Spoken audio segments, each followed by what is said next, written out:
Hello. പണ്ട് നമ്മുടെ വീട്ടിലൊക്കെ ഒരു half an hour current cut ഉണ്ടായിരുന്നില്ലേ?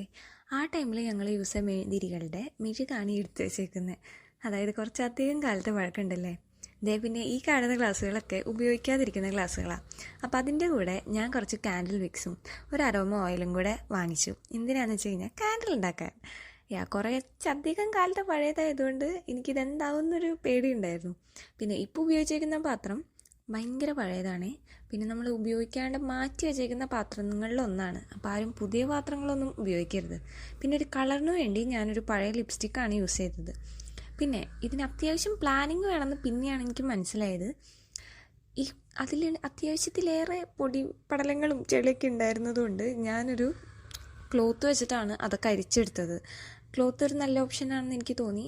Like kind of tissue like മെറ്റീരിയലാണ് അത്. ലാസ്റ്റത്തെ വീഡിയോ കണ്ടെങ്കിൽ അത് മറ്റേ കിച്ചൺ ടവലായിട്ട് യൂസ് ചെയ്യുന്നതാണ്. പിന്നെ ഈ താഴൊട്ടിക്കുന്ന ഒരു സാധനമുണ്ട് വിക്സിൻ്റെ അടിയിൽ, അത് എൻ്റെ കയ്യിൽ ഉണ്ടായിരുന്നില്ല. ഞാൻ ആദ്യം ഡബിൾ സൈഡ് ടേപ്പൊക്കെ യൂസ് ചെയ്ത് നോക്കിയെങ്കിലും അത് വർക്കൗട്ട് ആയില്ല. അത് കൂളായിട്ട് മുകളിലേക്ക് പൊന്തി വന്നു. ഇല്ലെങ്കിലും കുഴപ്പമില്ല, നമ്മൾ ജസ്റ്റ് താഴേക്ക് വെച്ചാലും അതങ്ങനെ നിൽക്കുന്നുണ്ടായിരുന്നു. പിന്നെ ഞാൻ പറഞ്ഞത് നല്ലപോലെ പ്ലാൻ ചെയ്യുന്നത് നല്ലതായിരിക്കും, അല്ലെങ്കിൽ എന്നെ പോലെ കിടന്ന് ഓടേണ്ടി വരും. പിന്നെ ഇതാണ് ഫൈനൽ. എനിക്ക് പാത്രങ്ങളുടെയൊക്കെ അവസ്ഥ കണ്ട അത്രയും വേസ്റ്റ് ഉണ്ടായിരുന്നു. പിന്നെ ഒരു ഗ്ലാസ് പൊട്ടി. എനിക്ക് തോന്നുന്നത് ചൂട് കൂടുതലായിട്ട് ആ സൈഡിൽ വെച്ചതുകൊണ്ടാണ്, അല്ലാത്ത പ്രശ്നമൊന്നും ഉണ്ടായിരുന്നില്ല. പിന്നെ ഇതൊക്കെയാണ് അരിച്ചെടുത്തത്. ഒരു പ്രാവശ്യം അരിച്ചു കഴിഞ്ഞാൽ പിന്നെ വിക്സ് കട്ടയാവുന്നതുകൊണ്ടാണ്. പിന്നെ ഞാൻ പറഞ്ഞല്ലോ, എൻ്റെ കയ്യിൽ വലിയൊരു പ്ലാനിങ് ഇല്ലാത്തതുകൊണ്ട് ഞാൻ കിട്ടിയ സാധനം വെച്ചിട്ടാണ് അതൊന്ന് അഡ്ജസ്റ്റ് ചെയ്ത് നിർത്തിയതൊക്കെ, ആ വിക്സൊക്കെ.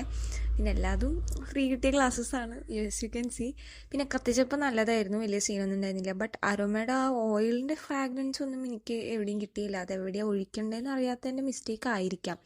ബാക്കി ഓക്കെ ആയിരുന്നു. പിന്നെ ഈ കുഴിഞ്ഞു പോയത് എന്തുകൊണ്ടാണെന്ന് ആർക്കെങ്കിലും അറിയാമെന്ന് വെച്ച് കഴിഞ്ഞാൽ ഒന്ന് പറഞ്ഞുതരണേ.